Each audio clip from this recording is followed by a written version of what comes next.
Welcome to the European Parliamentary Research Service podcasts.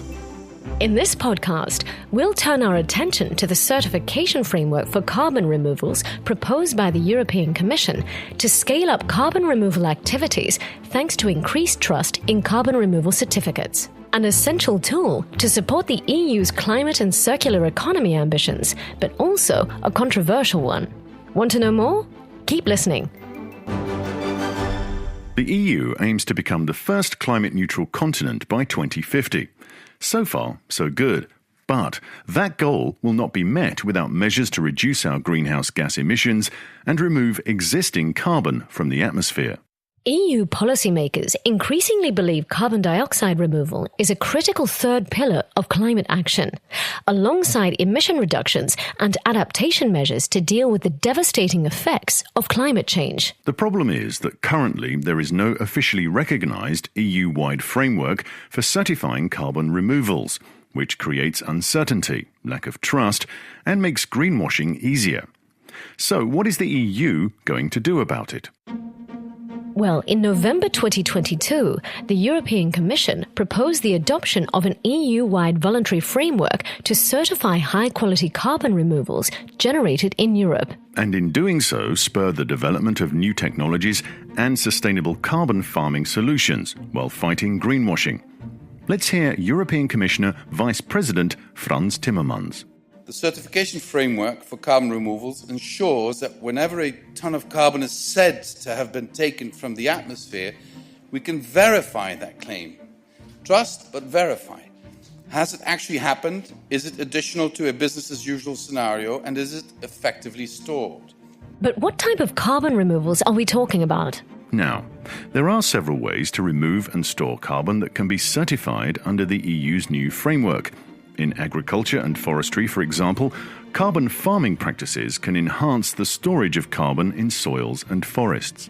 Industrial technologies, such as bioenergy with carbon capture and storage, or direct air carbon capture and storage, can lead to permanent storage.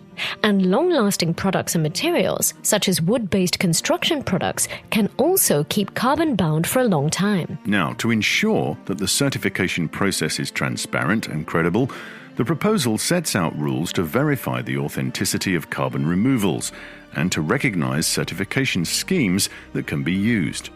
To get the certification, the Commission has proposed 4 quality criteria. First of all, carbon removals will need to be properly quantified and bring clear benefits to the environment. Secondly, additionality will be required to ensure that any certified carbon removals go beyond EU and national requirements and are incentivized by the effect of the certification. Thirdly, they will need to aim at storing carbon for a long time. And finally, they'll have to contribute to sustainability objectives, such as climate change adaptation, the transition to a circular economy, or restoring biodiversity. Based on these 4 quality criteria, the Commission will develop certification methodologies for the different types of carbon removals. So, how will operators be able to prove that their activities comply with the quality criteria? Here's Liselott Jensen from the European Parliamentary Research Service. If the Commission proposal goes ahead, operators would be able to apply to a public or private certification scheme recognized by the Commission. The carbon removal activities would then be verified by independent bodies that will check compliance with EU rules and, once certified, the quantified removals and the expected storage time, depending on activity, will be recorded in public registries. But stakeholders have raised some concerns. Stay with us. One of the main criticisms about the Commission's proposal shared across the board is that it leaves all the critical details to be filled in later. Environmental organizations, such as Bellona, miss a clear focus on storage liability and guidelines on how different types of removal certificates can and cannot be used. Most importantly, they criticize the fact that the Commission fails to define removals properly. Here's Bellona's policy manager, Mark Preston Aroñez. The purpose of carbon removal is to reduce the amount of CO2 that stays in the atmosphere. To do this, we need to pluck it out of the air and then make sure it never goes back up. But when it comes to storing carbon in soils, the chance of that carbon coming out again is almost certain. On this basis, it doesn't make sense to draw an equivalence between permanent geological storage and inherently temporary soil carbon sequestration. It also doesn't make sense to allow credits to be issued from carbon farming, knowing that those will likely be used to offset fossil fuel emissions unless we explicitly prevent that with regulation. Other environmental organisations like the WWF see the proposal as little more than an empty shell and a smokescreen for inaction.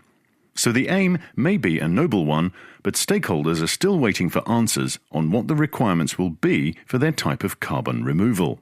The lack of transparency on practicalities at the current stage may be creating more of a hurdle than the promised tool to boost innovative carbon removal technologies and help us reach net zero emissions and beyond.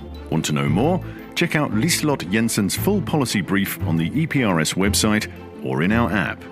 This is a European Parliamentary Research Service podcast. Thanks for listening.